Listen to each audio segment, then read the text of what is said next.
Hello friends, आपका बहुत बहुत स्वागत है आपकी अपनी प्रवर क्लासेज में। दोस्तों, आज हम देखने वाले हैं ग्राफ।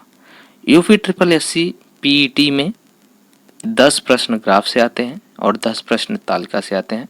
तो हम इस क्लास में जो ग्राफ है उसका बहुत ही बेसिक देखने वाले हैं, इसको बेसिक लेवल से देखने वाले हैं। यह क्लास उन्हीं के लिए है जिनको बिल्कुल बेसिक लेवल भी नहीं आता। जिनको ये आता है उनके लिए ये क्लास नहीं है। तो हम इसमें देख लेते हैं कि इसमें किस बिंदुओं के माध्यम से हम ग्राफ को पढ़ेंगे। सबसे पहले इसमें ग्राफ को समझ लेंगे कि ग्राफ होता कैसा है और ग्राफ को रिप्रेजेंटेशन में क्यों बनाया जाता है, ग्राफ को रिप्रेजेंट क्यों किया जाता है। इसके बाद ग्राफ के जो प्रमुख प्रकार हैं उनको देखेंगे। फिर ग्राफ से जो प्रश्नों के आधार हैं उनको देखेंगे। ग्राफ से प्रश्नों के जो आधार जैसे होते हैं अनुपात हो गया, औसत हो गया, प्रतिशत हो गया, इसको बहुत ही बेसिक लेवल से देख लेंगे। उसके बाद पीईटी 2021 में जो प्रश्न पूछा गया है इस पर उसको देख लेंगे। चलिए शुरू करते हैं। इससे पहले अगर आपने प्रवर क्लासेस को सब्सक्राइब नहीं करा है तो प्लीज़ सब्सक्राइब कर लीजिए, बेल आइकन को भी प्रेस कर लीजिए ताकि किसी भी वीडियो की नोटिफिकेशन आपको सबसे पहले मिल सके। चलिए देख लेते हैं ग्राफ क्या होता है। सबसे पहले हम यह समझ लेते हैं कि ग्राफ क्यों बनाया जाता है और ग्राफ होता क्या है।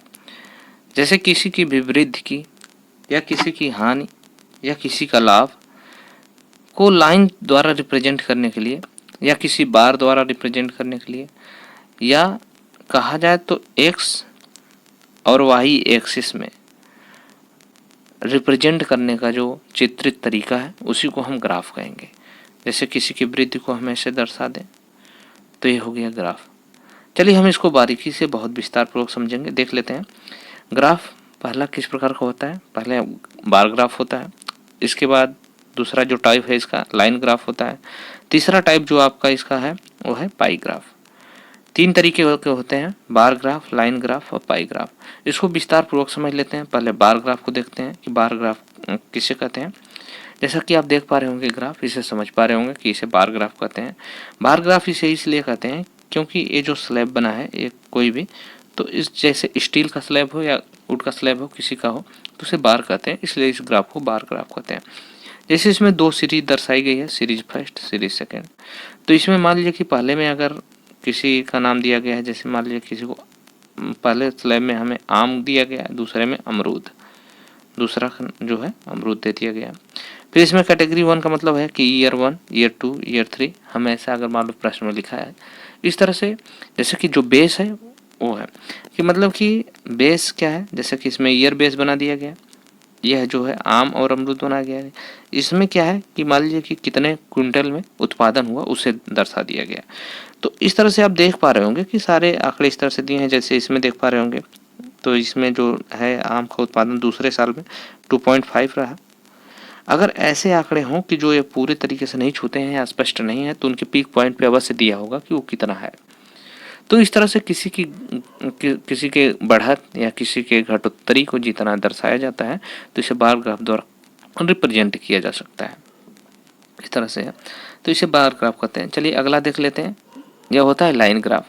तो लाइन ग्राफ को कैसे देखते हैं। लाइन ग्राफ को ये देख लिए जैसे कि उसी में मान लेते हैं, जैसे कि पहला मान है उसे वैसे ही मान लें। इसमें भी सीरीज पहला हो गया, दूसरा हो गया और तीसरा हो गया, या भी मान लीजिए पहला साल, दूसरा साल, तीसरा साल, इस तरह से हो गया। तो इसमें आप अगर देख पाएंगे यहाँ तो यह कितना बढ़ा 50% तक, यहाँ पे क्या आया है 30% से कम रहा। फिर इसी तरह से आप यह जो पॉइंट है इसको यहाँ से मिला के देखेंगे, इसको देख पाएंगे। फिर इसी तरह से ये जो दूसरी कैटेगरी है यह वाली, इसको देख पाएंगे कि यह कितना रहा 80% तक रहा। फिर इसको देखेंगे। इस तरह से हम देखते हैं इस ग्राफ को। इस ऐसे ग्राफ को हम लाइन ग्राफ कहते हैं। फिर इसके बाद अगला आ जाता है आपका पाई ग्राफ। तो पाई ग्राफ में मुख्यतः क्या होता है कि यह इसके जो केंद्र पे जो कोण होता है वह 360 डिग्री का कोण होता है। तो अक्सर कोण से ही प्रश्न पूछे जाते हैं इससे। तो अगर यूपी ट्रिपल एससी में कहा जाए तो अभी तक तो पाई ग्राफ से प्रश्न नहीं आए हैं, लेकिन पाई ग्राफ को भी हम समझ लेते हैं। पाई ग्राफ किसे कहते हैं। तो 360 डिग्री पे होता है। इसे अक्सर करके परसेंटेज से तुलना करते हैं, यानी 100 से तुलना करते हैं। तो इसे तुलनात्मक दृष्टिकोण से समझ लेंगे। चलिए देख लेते हैं इनके बेसिक क्या होते हैं, इनके बेस क्या हैं, आधार क्या हैं, जो प्रश्न पूछे जाते हैं आखिर किस आधार पे प्रश्न पूछे जाते हैं। तो ग्राफ से पूछे जाने वाले प्रश्नों के जो आधार हैं तो आपको बिल्कुल बेसिक लेवल से पढ़ना है कि जैसे पहले हमें जोड़ आना चाहिए, घटाना आना चाहिए, गुणा आना चाहिए, भाग आना चाहिए, बस इतना ही आना चाहिए।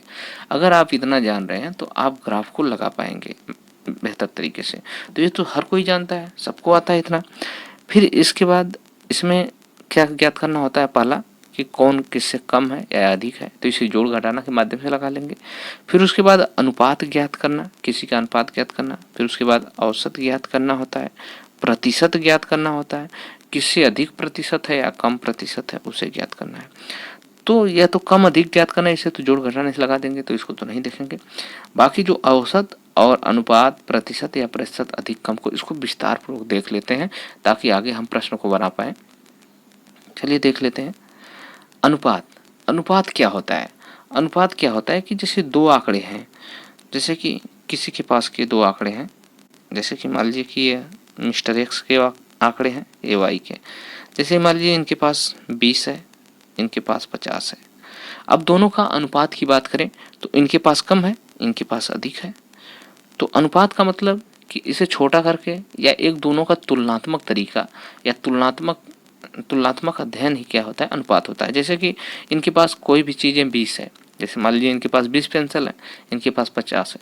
तो अब कहा जाए कि अगर इनसे अधिक कितना है, तो इनसे अधिक तो 30 है, लेकिन अनुपात की बात करें, अनुपात कितना होगा, तो दोनों को हम क्या करते हैं, अगर पूछ लिया जाए यहाँ x है, यहाँ y है, x और y का अनुपात क्या है, तो यहाँ पे कर दिया जाएगा 20/50, यानी यह हो जाएगा अनुपात आपका निकल जाएगा, 0 से 0 आपका डिवाइड हो जाएगा, यानी 2:5। अब पूछा जाए कि दोनों में अनुपात कितना है, तो आप इसे कह सकते हैं 2:5। ओके। फिर इसके बाद आपका आ जाता है अगला टॉपिक, औसत। औसत किसे कहते हैं उसे समझ लेते हैं। औसत होता क्या है? औसत क्या होता है कि जैसे कि अगर कह दिया जाए कि कोई आंकड़ा दिया है या किसी का वेरिएशन दिया है, जैसे दिया है 4, 5, 9 या 7, इस तरह से एक आंकड़ा दिया है इतना, और पूछा जाए कि इसका औसत क्या है, तो औसत क्या होता है कि कुल संख्याओं का योग, जितना संख्याएं दी गई है उसका हम योग करेंगे और उसके बाद कुल कितनी संख्या है, यानी देख रहे हैं इसमें क्या कितना है, 1, 2, 3, 4, 4 संख्या है, तो यानी इसके बटे 4 कर देंगे, यानी कि कुल संख्याओं का योग बटे कितनी संख्या है उसको लिख देंगे नीचे। यानी कि इसको देखेंगे 5, 4, 9 हो जाएगा, 9, 9, 18 हो जाएगा, 18, 7 कितना हो जाएगा, 18, 7 आपका हो जाएगा 25, 5, 4, 9, 9, 7, 9, 9, 18, 18, 7 आपका हो जाएगा 25, तो 25/4 हो जाएगा, यानी कि इसका औसत जो आएगा आपका 25/4 आएगा। इस तरह से जितने आंकड़े दिए हों उनका औसत आप निकाल सकते हैं। औसत में कभी कभी ऐसे भी प्रश्न आते हैं कि कौन से औसत में या किसका ज़्यादा रहा, जैसे कि मान लीजिए कि मिस्टर एक्स था, ये मिस्टर वाई था। मान लीजिए कि किसी परीक्षा में यह 50 नंबर पाया, उसी सेम परीक्षा में यह 60 नंबर पाया, तो इसका अनुपात अगर आपको दे देगा तो यानी कि 5/6 दे देगा अनुपात। तो यह अनुपात अगर इसमें आप भाग दे के देखेंगे तो 1 से कम होगा। जैसे आप 6 से भाग देंगे तो 6/48 यानी 0.4 होगा। लेकिन अगर यही अगर कहा जाए y अनुपात x की बात करा जाए तो ये 60/50 होगा, यानी कि यह कितना हो जाएगा, ये दोनों कट जाएगा, तो ये हो जाएगा कि 6 कम 5 कम 5 और फिर 10, 5 दूना 10, यानी 1.2 हो जाएगा। यानी इसी से स्पष्ट है, इसी आंकड़े से ही कि x वाला y वाला x से कम पाया था, y वाला जो था ये y वाला x से अधिक पाया था, यानी कि ये जो 60 है 50 से अधिक है 1.2 के नाते। अगर जब भी किसी का आंकड़ा बड़ा होगा तो 1 पॉइंट से प्लस होकर जाएगा, मतलब कि 1 से अधिक होगा, नहीं तो 1 से कम होगा। यह समझ चुके हैं आप। चलिए देख लेते हैं प्रतिशत। प्रतिशत होता क्या है आखिरकार उसे समझते हैं कि प्रतिशत का बेस क्या है। प्रतिशत जैसे कि इसमें दो शब्दों से मिला बना है, प्रति माने प्रत्येक, शत माने 100। प्रति का मतलब क्या होता है, प्रत्येक, और ये हो गया 100, ठीक है। तो अगर कहा जाए कि प्रत्येक 100 में कितना कोई भी चीज़, तो जैसे कि आपसे कहा जाए कि आपके पास 10 रुपये हैं, 10 रुपये हैं, 10 रुपये हैं, तो आपके पास कितना प्रतिशत है, तो यानी कि प्रतिशत 100 में कितना हो गया। जैसे कि अगर मान लीजिए कि मूल जमा राशि, अगर मान लीजिए किसी के पास मूल जमा राशि 100 रुपया है, जैसे आपके पास 100 रुपया मूल जमा राशि, आप 10 रुपया उसमें से निकालते हैं, तो यह कहा जाए कितने प्रतिशत निकाल लिए आप। तो 100 में से कितने निकाले हैं आप, 10 निकाले हैं, यानी कि ये 10% निकाल लिए। इसी प्रकार से अगर कहा जाए कि आपके पास मूल जमा राशि, आपके पास ऐसा कहा जाए कि आपके पास मूल जमा राशि 200 रुपया है, मान लीजिए मूल जमा राशि आपके पास 200 रुपया है, 200 रुपया है। अगर आप उसमें से अगर मान लीजिए कि 40 रुपया निकाल लेते हैं, तो अब हो गया कि मतलब कि 200 में से आप 40 रुपया निकाले, तो आपने कितना प्रतिशत निकाला। तो अगर इसको डिवाइड करके बहुत बारीकी से समझेंगे तो 200 है, यानी कि 100 प्लस 100 है, तो आपने कितना निकाला, कितना प्रतिशत निकाला, यानी कि 100 में से कितना निकाला। तो 100 में से, यानी कि इस 100 में से आप 20 निकाल लें, इस 100 में से 20 निकाल लें, तो यह हो जाएगा आपका 20 प्लस, यानी कि 100 में से कितना निकालेंगे आप 20, यानी कि प्रतिशत में से कितना निकाले, प्रतिशत, यानी प्रत्येक 100 में से 20-20 रुपया निकाले, यानी 20% आपका हो जाएगा। यानी 200 का 40 कितना प्रतिशत हो जाएगा, 20% हो जाएगा। तो चलिए इसको देख लेते हैं कि 40 का जो है, 40 अगर जैसे कि 400 में अगर प्रश्न था 200 में 40 कितना प्रतिशत होता है, तो इसे कैसे निकालेंगे। तो पहले क्या करेंगे, ऊपर वैल्यू लिख देंगे कि कितना है, यानी 40, नीचे ये लिख देंगे कि कितना में से निकालना है, यानी कि हमारा टोटल वैल्यू कितना था 200, और क्या निकालना है, हमें परसेंटेज निकालना है, उसके गुणे कर देंगे 100। ये तरीका है कि मतलब कि कितना हमारे पास है, कितने को निकालना है, यानी 40 है तो 40 ऊपर लिख दिए, और मूल कितना था, मूल इतना था, इसको रख दिए, इसके बाद हम 100 कर दिए। ये देखिए इससे 0 से 0 दोनों कैंसिल हो जाएंगे, और ये हो जाएगा 2 से कटेगा, यानी 20, यानी हम निकाल लिए 20% हो गया। इस तरह से आप प्रतिशत को निकाल पाएंगे। कभी कभी ये होता है कि 2 लोग हैं, जैसे कि मान लीजिए राम है और एक श्याम, राम और श्याम। राम को कहा गया कि राम 80 रुपये कमाता है, और जो श्याम है वो 120 रुपये कमाता है। तो इसमें अब कह दिया गया कि राम जो है श्याम से कितना कम कमाता है। तो इसमें कहा कि किसको गया, से, मतलब श्याम से कितना कम कमाता है। तो आप इसमें देख पाएंगे कि अगर इसे घटाएंगे तो 40 रुपये कम कमाता है। राम की बात करें तो श्याम से राम 40 रुपये कम कमाता है। तो अब इसको निकाल पाएंगे, कह दिया कि कितना प्रतिशत कम कमाता है वह निकालिए। तो आप जब प्रतिशत की बात आएगी कि कितना प्रतिशत कम निकालता है, तो आप इसको कम कमाता है, इसको आप निकालने के लिए कैसे समझेंगे कि इसमें कहा गया श्याम से, तो जैसे ही कहा जाए किससे, यानी श्याम से कहा जाए तो उसको नीचे रख दीजिए तुरंत बेस को 120, श्याम से कहा था यानी 120, यानी श्याम से। फिर कितना कम कमाता है, 40 रुपये। अब प्रतिशत निकालना है तो गुणे 100 कर देंगे। आप इसको हल कर लेंगे, आ जाएगा कितना प्रतिशत, 0 से 0 ही कैंसिल हो जाएगा, 4 तिहाई ये हो जाएगा 12, 3 से यहाँ काटेंगे 33 सही 3/,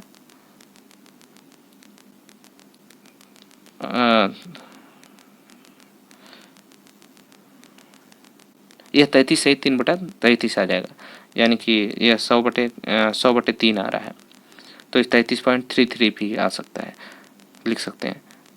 तो इस तरह से हो जाएगा। और यही प्रश्न अगर इस तरह से पूछ लिया जाए, इसी प्रश्न को इस तरह से पूछा जाए कि जैसे राम है, श्याम है, ये 80 कमा रहा था, ये 120 कमा रहा था। अब कहा जाए कि श्याम राम से कितना अधिक कमाता है, तब भी ये 40 से कमाता है अधिक। तो अब कहा जाए कि श्याम से कितना अधिक कमाता है, तो श्याम से कितना अधिक कमाता है, तो हम क्या करेंगे, श्याम से कहा गया तो नीचे हम क्या रखेंगे, श्याम वाला, यानी कि 80 रख देंगे। जिससे कहा जाए, जिससे तुलना करा जाए, उसे हमेशा नीचे रखेंगे। और कितना कम अधिक कमाता है, तो ये हो जाएगा 40। राम से कितना अधिक कमाता है, 40, तो ऊपर रख दिए 40, फिर कर देंगे गुणे 100। अब इसको हल कर लेंगे तो आ जाएगा, इससे करेंगे आप तो ये हो जाएगा 2, 40 दूना 80 और 2 से करेंगे तो ये 50, यानी इससे 50% अधिक कमाता है। इस तरह से जो प्रश्न आते हैं, मतलब ऐसे ही टाइप के प्रश्न आएंगे हमेशा। उस देखना होगा आपको उस ग्राफ में आप देख के इस तरह से प्रश्न कर पाएंगे। चलिए देख लेते हैं उदाहरण के लिए जो पेट में आया हुआ प्रश्न है उसी को देखते हैं।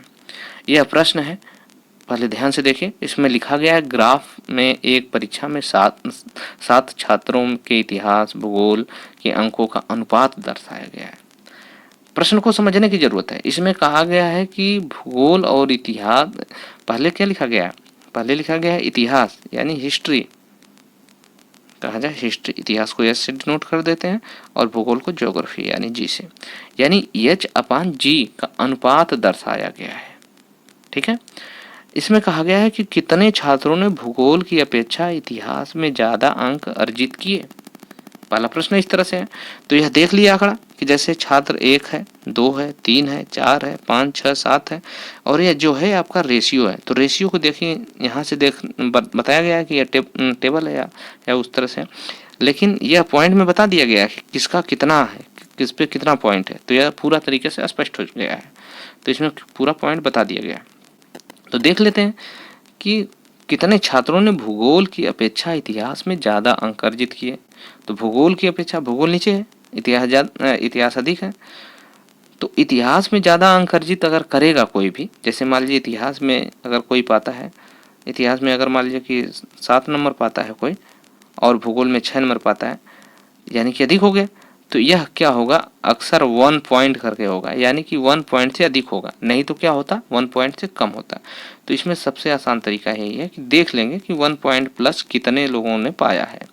तो 1 पॉइंट प्लस कितने लोगों ने पाया, जैसे कि इसमें देख पाए रहे होंगे 1.25 एक हो गया, ये हो गया 2, ये हो गया 3, यानी 3 लोगों ने अधिक पाया है। यानी कि इसका जो सही उत्तर आपका हो जाएगा बी वाला हो जाएगा। कितना आसान है इस तरह से देखना। फिर इसके बाद दूसरा प्रश्न आ जाता है, निम्न में से किन छात्रों ने भूगोल की अपेक्षा इतिहास में कम नंबर पाए। यानी कि ऊपर देखिए क्या लिखा गया, अनुपात इतिहास है यानी हिस्ट्री है और ज्योग्राफी। इसमें कहा गया भूगोल की अपेक्षा इतिहास में कम नंबर पाए। इतिहास में अगर कम नंबर पाएंगे, हिस्ट्री में कम होगा, तो उसका जो अनुपात होगा 1 से कम होगा, या ध्यान रखेंगे 1 से कम होगा। तो देख लेते हैं 1 से कम किसका किसका है। तो 1 से कम पहले वाले का है, दूसरे वाले का है, फिर आपका तीसरे वाले का है, फिर आपका हो जाता है छठवें वाले का। यानी कि देखिए इसमें पहले वाले का, दूसरे वाले का, तीसरे वाले का, छठवें वाले का, यानी कि इसका बी वाला हो जाता है। इस तरह से आप इसको लगा पाएंगे, यानी बी वाला सही हो जाएगा। फिर इसके बाद अगला प्रश्न आता है, भूगोल में छात्र 3 से 4 के मध्य प्रतिशत बढ़त है। तो भूगोल की बात करा जाए कि इसमें कहा गया है भूगोल में पर्टिकुलर एक सब्जेक्ट दे दिया गया, लेकिन इसमें क्या था, आंकड़ा दिया गया था। जैसे आंकड़ा कौन सा आंकड़ा था, अनुपात का, लेकिन अनुपात बताया गया, हमें ये नंबर नहीं बताया गया। जैसे कि अगर मान लीजिए कि अनुपात कोई दे देता है तो 500/1000 भी वही अनुपात आएगा। अगर कहा जाए 50/100 तो भी वही अनुपात आएगा। तो इसमें नंबर हमें नहीं बताया गया है, इसलिए यहाँ पे क्या हो जाएगा, आंकड़ा अपर्याप्त हो जाएगा।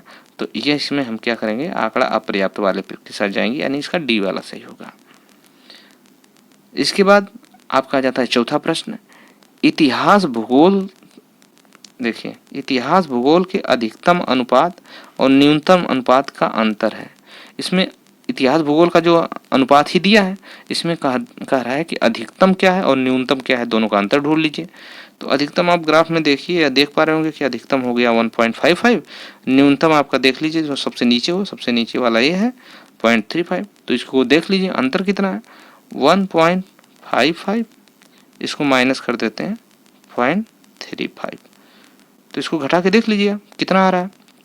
तो यहाँ 5 में से 5 जाएगा 0, ये हो जाएगा 1. ये देखिए ये 5 से 5 0 जाएगा, यहाँ पे 15 है 1.5, यानी यहाँ पे आ जाएगा 2 और ये हो जाएगा 1, यानी कि आपका डी वाला ऑप्शन सही हो जाएगा। इस तरह से आपका डी वाला ऑप्शन सही हो गया। ओके, फिर इसके बाद अगला देख लेते हैं कि छात्र 4 भूगोल में 60 अंक मिले तो उसके इतिहास में कितने अंक है। यह देखिए प्रश्न को थोड़ा सा समझिए बारीकी से कि इतिहास छात्र को भूगोल में 60 अंक मिले, जैसे कि भूगोल में 60 अंक मिले, इसका अनुपात देख लेते हैं, 4 का अनुपात देखते हैं। तो पहले अनुपात इसमें क्या है, हिस्ट्री है अपन ज्योग्राफी है।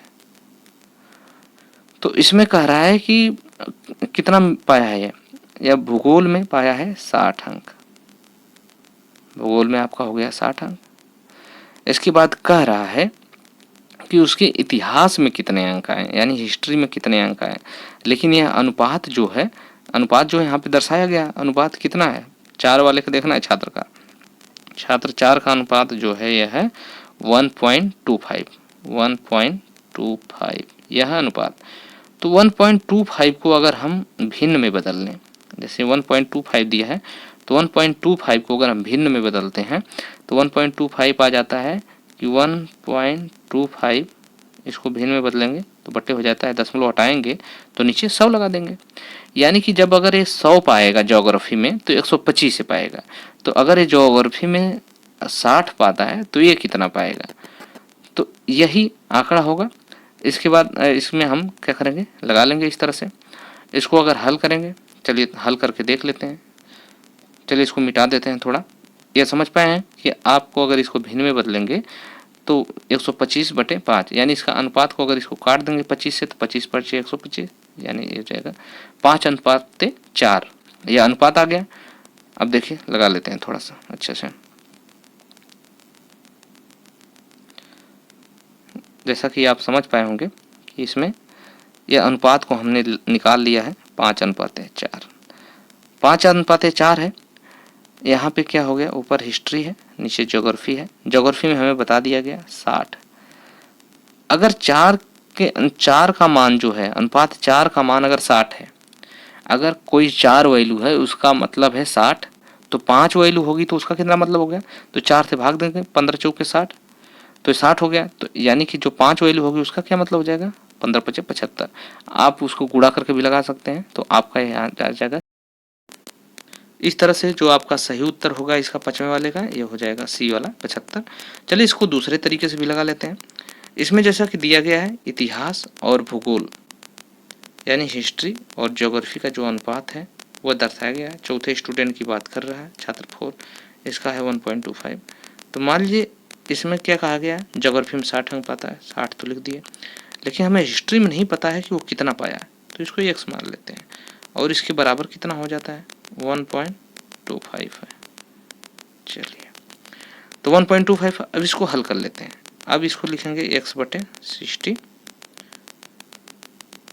तो ये हो जाएगा, इसको दशमलव को हटाते हैं, 2 अंक पे दशमलव था तो इसके बटे हमें 100 करना पड़ेगा।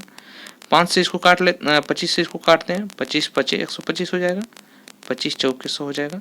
4 से इधर काटेंगे तो ये हो जाएगा 15, 15 को जब इधर लेके आएंगे तो ये गुणा होगा इसे, तो 15×5 कितना हो जाएगा आपका, 15 × 5 होगा तो 75 होगा। इस तरह से भी आप लगाएंगे तो भी आपका उत्तर वही आने वाला है। तो चाहे जो मेथड आपको पसंद आए आप उससे लगा सकते हैं, यानी कि इसका जो सही उत्तर आपका हो जाएगा सी वाला होगा 75। ओके, आशा करते हैं कि ये वीडियो आपको पसंद आई होगी। अगर ये वीडियो पसंद आती है तो इसे लाइक करें और चैनल को भी सब्सक्राइब कर लें, और हो सके तो वीडियो को शेयर करें। धन्यवाद। और इसे जो बची हुई जो वीडियो है, यानी कि इसे आगे के जो प्रश्न है वो अगले वीडियो में करा दिए जाएंगे। धन्यवाद।